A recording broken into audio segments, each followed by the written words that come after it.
News live കൊച്ചിയിലേക്ക് സ്വാഗതം. ഈ വാർത്തകൾ നിങ്ങൾക്കായി അവതരിപ്പിക്കുന്നത് ല്യൂടെക് solar solutions, powered by Mayil food stuffs, Mookkannoor, city tower, city wear and city shoes, Angamaly and Cochin Kalabhavan Angamaly franchise. പ്രസ്ഥാനത്തെ മുന്നോട്ട് നയിക്കുവാനും യുവത്വത്തിന് വഴികാട്ടുവാനും വെള്ളാപ്പള്ളിക്ക് കഴിയട്ടെ.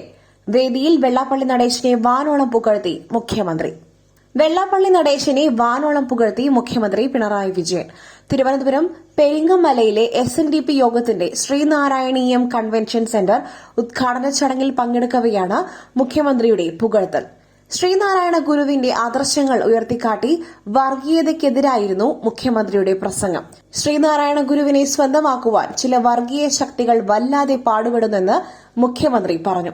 വർഗീയതയുടെ വിഷവിത്തുകൾ നട്ടുപിടിപ്പിക്കുന്നവരെ തിരിച്ചറിയുവാൻ കഴിയണമെന്ന് പറഞ്ഞ മുഖ്യമന്ത്രി പിന്നാലെ SNDP യോഗം ജനറൽ സെക്രട്ടറി വെള്ളാപ്പള്ളി നടേശനെ വാനോളം പുകഴ്ത്തി. ലക്ഷ്യങ്ങൾ നേടുവാനും യുവത്വത്തിന് വഴികാട്ടുവാനും വെള്ളാപ്പള്ളിക്ക് കഴിഞ്ഞുവെന്ന് മുഖ്യമന്ത്രി പറഞ്ഞു. വെള്ളാപ്പള്ളിയെ ആദരിക്കുന്നത് ഔചിത്യപൂർണമായ നടപടിയാണ്. സംഘടനയെ ശക്തമായ സാമ്പത്തിക ശക്തിയായി വളർത്തിയെടുത്തു. സാമ്പത്തികമായി പിന്നോക്കം നിൽക്കുന്നവർക്കും തൊഴിലും വിദ്യാഭ്യാസവും ഉറപ്പു നൽകി. ഈ പ്രസ്ഥാനത്തെ ഇനിയും കൂടുതൽ കാലം നയിക്കുവാൻ വെള്ളാപ്പള്ളിക്ക് കഴിയട്ടെ എന്ന് ആശംസിക്കുന്നുവെന്നും മുഖ്യമന്ത്രി പറഞ്ഞു. സുജിത്തിന്റെ പോരാട്ടത്തിന് ഈ നാട് പിന്തുണ കൊടുക്കും. പിന്തുണച്ച രാഹുൽ മാങ്കൂട്ടത്തിൽ. തൃശൂർ കുന്നംകുളത്ത് യൂത്ത് കോൺഗ്രസ് നേതാവിനെ പോലീസ് സ്റ്റേഷനിലെത്തിച്ച് മർദ്ദനത്തിന് വിധേയനാക്കിയതിൽ പ്രതികരിച്ച് രാഹുൽ മാങ്കൂട്ടത്തിൽ. സുജിത്തിന്റെ പോരാട്ടത്തിന് ഈ നാട് പിന്തുണ കൊടുക്കുമെന്ന് രാഹുൽ മാങ്കൂട്ടത്തിൽ പറഞ്ഞു. ഫേസ്ബുക്ക് കുറിപ്പിലൂടെയാണ് പ്രതികരണം. പ്രസ്ഥാനത്തിനും ഈ നാടിനും വേണ്ടി നിരവധി യൂത്ത് കോൺഗ്രസുകാരാണ് ഇക്കാലയളവിൽ പോലീസിന്റെ ക്രൂരമർദ്ദനങ്ങൾക്ക് ഇരയായതെന്ന് രാഹുൽ കുറിച്ചു. അതിലെ ഏറ്റവും ക്രൂരമായ അനുഭവമാണ് ചൊവ്വനൂർ മണ്ഡലം പ്രസിഡന്റ് സുജിത്ത് നേരിടേണ്ടി വന്നത്. സുജിത്തിനെ മർദ്ദിച്ച് അവശനാക്കിയ ശേഷം കള്ളക്കേസിൽ കൊടുക്കുവാനും ശ്രമിച്ചു. നീണ്ട 2 വർഷത്തെ പോരാട്ടത്തിന്റെ ഭാഗമായാണ് ഈ ദൃശ്യങ്ങൾ പുറത്തുവന്നത്. അദ്ദേഹം വിശദമാക്കി. കുന്നംകുളത്ത് യുവാവിനെ പോലീസ് കസ്റ്റഡിയിൽ അതിക്രൂരമായി മർദ്ദിക്കുന്ന ദൃശ്യങ്ങൾ പുറത്തുവന്നിരുന്നു. 2023 ഏപ്രിൽ 5 നടന്ന കസ്റ്റഡി മർദ്ദനത്തിന്റെ ദൃശ്യങ്ങൾ പുറത്തുവന്നത് കോടതിയുടെ സുപ്രധാന ഇടപെടൽ വഴി. സുഹൃത്തിനെ അസഭ്യം പറഞ്ഞത് ചോദ്യം ചെയ്തതോടെയാണ് യൂത്ത് കോൺഗ്രസ് ചൊവ്വനൂർ മണ്ഡലം പ്രസിഡന്റ് സുജിത്ത് VSനെ പോലീസ് മർദ്ദിച്ചത്. ക്രൂരമർദ്ദനത്തിൽ സുജിത്തിന്റെ ചെവിക്ക് ഗുരുതര പരിക്കേറ്റു. ദൃശ്യങ്ങൾ പുറത്തുവന്നതോടെ പോലീസിനെതിരെ കടുത്ത പ്രതിഷേധമാണ് യൂത്ത് കോൺഗ്രസും ഉയർത്തുന്നത്. കാക്കിയിട്ട ക്രിമിനലുകളെ സംരക്ഷിക്കുന്ന നിലപാടാണ് മുഖ്യമന്ത്രി സ്വീകരിച്ചത്. കുറ്റവാളികളെ സേനയിൽ നിന്നും പിരിച്ചുവിടണം. സണ്ണി ജോസഫ്. യൂത്ത് കോൺഗ്രസ് ചൊവ്വനൂർ മണ്ഡലം പ്രസിഡന്റ് സുജിത്തിനെ പോലീസ് സ്റ്റേഷനിൽ വെച്ച് മർദ്ദിച്ച സംഭവത്തിൽ കുറ്റവാളികളായ പോലീസുകാരെ സേനയിൽ നിന്നും പിരിച്ചുവിടണമെന്ന് KPCC അധ്യക്ഷൻ സണ്ണി ജോസഫ്. പോലീസുകാർക്കെതിരെ ക്രിമിനൽ കേസെടുക്കണം. ആഭ്യന്തര വകുപ്പ് പ്രതിക്കൂട്ടിലാണെന്നും കാക്കിയിട്ട ക്രിമിനലുകളെ സംരക്ഷിക്കുന്ന നിലപാടാണ് മുഖ്യമന്ത്രി സ്വീകരിച്ചിരുന്നതെന്നും സണ്ണി ജോസഫ് കുറ്റപ്പെടുത്തി. സുജിത്തിന് ക്രൂരമർദ്ദനമേറ്റെന്ന അന്വേഷണ റിപ്പോർട്ട് ഉണ്ടായിട്ടും മതിയായ നടപടിയുണ്ടായില്ല. കുറ്റവാളികളെ ഇനിയും സംരക്ഷിച്ചാൽ പ്രക്ഷോഭമുണ്ടാകുമെന്നും അദ്ദേഹം വ്യക്തമാക്കി. അതേസമയം സുജിത്തിനെ പോലീസ് സ്റ്റേഷനിൽ വെച്ച് അതിക്രൂരമായി മർദ്ദിച്ച പോലീസ് ക്രിമിനലുകൾക്കെതിരെ നടപടിയെടുക്കണമെന്നാവശ്യപ്പെട്ടുകൊണ്ട് യൂത്ത് കോൺഗ്രസ് ജില്ലാ കമ്മിറ്റിയുടെ നേതൃത്വത്തിൽ കോഴിക്കോട് കമ്മീഷണർ ഓഫീസിലേക്ക് പ്രതിഷേധ മാർച്ചിൽ പോലീസും പ്രവർത്തകരുമായി കയ്യാങ്കളിയുണ്ടായി. പ്രസ്ഥാനത്തിനും ഈ നാടിനും വേണ്ടി നിരവധി യൂത്ത് കോൺഗ്രസുകാരാണ് ഇക്കാലയളവിൽ പോലീസിന്റെ ക്രൂരമർദ്ദനങ്ങൾക്ക് ഇരയായതെന്നും സുജിത്തിനെ മർദ്ദിച്ച് അവശനാക്കിയ ശേഷം കള്ളക്കേസിൽ കൊടുക്കുവാനും ശ്രമിച്ചു. നീണ്ട 2 വർഷത്തെ പോരാട്ടത്തിന്റെ ഭാഗമായാണ് ഈ ദൃശ്യങ്ങൾ പുറത്തുവന്നത്. സുജിത്തിന്റെ പോരാട്ടത്തിന് ഈ നാട് പിന്തുണ കൊടുക്കുമെന്നാണ് പാലക്കാട് MLA രാഹുൽ മാങ്കൂട്ടത്തിൽ ഫേസ്ബുക്കിൽ കുറിച്ചത്. നടൻ സൌബിൻ ഷാഹിറിന് വീണ്ടും തിരിച്ചടി. വിദേശയാത്രയ്ക്ക് അനുമതി നിഷേധിച്ച മജിസ്ട്രേറ്റ് കോടതി ഉത്തരവിന് സ്റ്റേയില്ല. മഞ്ഞുമൽ ബോയ്സ് സാമ്പത്തിക തട്ടിപ്പ് കേസിൽ നടൻ സൌബിൻ ഷാഹിറിന് വീണ്ടും തിരിച്ചടി. വിദേശയാത്രയ്ക്ക് അനുമതി നിഷേധിച്ച എറണാകുളം മജിസ്ട്രേറ്റ് കോടതി ഉത്തരവിന് സ്റ്റേയില്ല. മജിസ്ട്രേറ്റ് കോടതി നൽകിയ ഉത്തരവിൽ ഹൈക്കോടതി ഇടപെടാത്തതിനെ തുടർന്നാണ് ഇത്. സൌബിൻ അടക്കമുള്ള നിർമ്മാതാക്കളുടെ ഹർജിയിൽ ഹൈക്കോടതി സർക്കാരിനോട് വിശദീകരണം തേടി. ഹർജി ഹൈക്കോടതി തിങ്കളാഴ്ച വീണ്ടും പരിഗണിക്കും. അവാർഡ് ഷോയിൽ പങ്കെടുക്കുവാനാണ് സൌബിൻ അടക്കമുള്ളവർ കോടതിയുടെ അനുമതി തേടിയത്. ഈ മാസം 6-ാം തീയതി മുതൽ 8-ാം തീയതി വരെ ദുബായിലാണ് സൌബിൻ പങ്കെടുക്കുന്ന അവാർഡ് ഷോ നടക്കുന്നത്.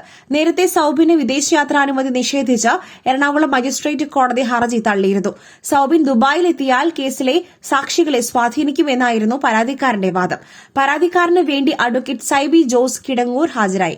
മഞ്ഞുമൽ ബോയ്സ് സിനിമയുടെ ലാഭവിഹിതം വാഗ്ദാനം ചെയ്ത് തട്ടിപ്പ് നടത്തി എന്ന പരാതിയിലാണ് മരട് പോലീസ് സൌബിനെ പ്രതി ചേർത്ത് കേസെടുത്തത്.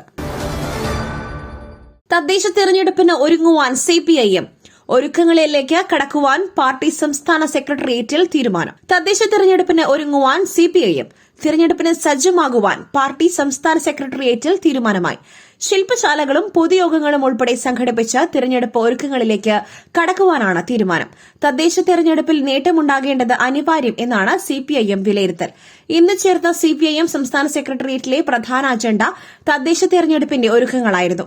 തദ്ദേശ തെരഞ്ഞെടുപ്പിനുള്ള അന്തിമ വോട്ടർ പട്ടിക ഇന്നലെ സംസ്ഥാന തെരഞ്ഞെടുപ്പ് കമ്മീഷൻ പ്രസിദ്ധീകരിച്ചു.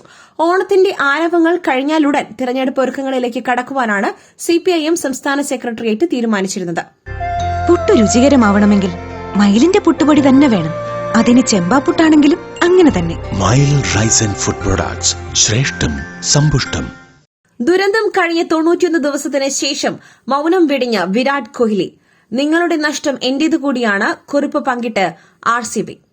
IPL കിരീടം നേടിയ റോയൽ ചലഞ്ചേഴ്സ് ബംഗളൂരുവിന്റെ വിജയാഘോഷ യാത്രക്കിടെയുണ്ടായ തിക്കിലും തിരക്കിലും പെട്ട് 11 പേർ മരിക്കുകയും 56 പേർക്ക് പരിക്കേൽക്കുകയും ചെയ്ത ദുരന്തത്തിൽ 3 മാസങ്ങൾക്ക് ശേഷം മൌനം വെടിഞ്ഞ് RCB താരവും മുൻ ഇന്ത്യൻ ക്യാപ്റ്റനുമായ വിരാട് കോഹ്ലി. 2025 ജൂൺ 4 ബംഗളൂരു ചിന്നസ്വാമി സ്റ്റേഡിയത്തിന് പുറത്തുണ്ടായ ദുരന്തത്തിൽ RCB അധികൃതർ മരിച്ചവരുടെ കുടുംബങ്ങൾക്ക് 25 ലക്ഷം രൂപ വീതം നഷ്ടപരിഹാരം നൽകിയിരുന്നു. ഇതിന് പിന്നാലെയാണ് കോഹ്ലിയുടെ കുറിപ്പ് വന്നിരിക്കുന്നത്. റോയൽ ചലഞ്ചേഴ്സ് ബംഗളൂരു അവരുടെ സോഷ്യൽ മീഡിയ ഹാൻഡിലിൽ പങ്കിട്ട സന്ദേശത്തിൽ കോഹ്ലി പറയുന്നു, ജൂൺ 4 പോലുള്ള ഒരു ഹൃദയഭേദകമായ നിമിഷം പോലെ ജീവിതത്തിൽ മറ്റൊന്നും ഉണ്ടായിട്ടില്ല. ഞങ്ങളുടെ ഫ്രാഞ്ചൈസിയുടെ ചരിത്രത്തിലെ ഏറ്റവും സന്തോഷകരമായ നിമിഷം ദാരുണമായി മാറി. ഞങ്ങൾക്ക് നഷ്ടപ്പെട്ടവരുടെ കുടുംബങ്ങൾക്കും പരിക്കേറ്റ ഞങ്ങളുടെ ആരാധകർക്കും വേണ്ടി ഞാൻ പ്രാർത്ഥിക്കുന്നു. നിങ്ങളുടെ നഷ്ടം ഇപ്പോൾ ഞങ്ങളുടെ കൂടിയാണ്. കരുതലോടെയും ബഹുമാനത്തോടെയും ഉത്തരവാദിത്തത്തോടെയും നമ്മൾ മുന്നോട്ടു പോകും. ജൂൺ 4 തിക്കിലും തിരക്കിലും പെട്ടതുപോലുള്ള അനിഷ്ട സംഭവങ്ങൾ ഒഴിവാക്കുവാൻ ഭാവിയിൽ മികച്ച ജനക്കൂട്ട നിയന്ത്രണം ഉറപ്പാക്കുന്നതിനായി രൂപവൽക്കരിച്ച RCB കെയേഴ്സ് സംരംഭത്തിന്റെ ഭാഗമാണ് സംഭവത്തെക്കുറിച്ചുള്ള കോഹ്ലിയുടെ പ്രസ്താവന എന്നാണ് കരുതുന്നത്. സംഭവത്തിൽ 84 ദിവസത്തിന് ശേഷം RCBയും സോഷ്യൽ മീഡിയയിൽ കുറിപ്പ് പങ്കുവച്ചിരുന്നു. ആരാധകരുടെ അടക്കം സുരക്ഷയ്ക്കായി RCB കെയേഴ്സ് ആരംഭിച്ചതായി ഫ്രാഞ്ചൈസി കുറിപ്പിൽ വ്യക്തമാക്കിയിരുന്നു. റൂബൻ നെവസിന്റെ കാലിൽ ഡിയോഗോ ജോട്ടോയുടെ ടാറ്റു. ജോട്ടോയുടെ 21ാം നമ്പർ ഇനി ധരിക്കുക നെവസ്. താരത്തിന് ആദരമർപ്പിച്ച് പോർച്ചുഗൽ ടീം.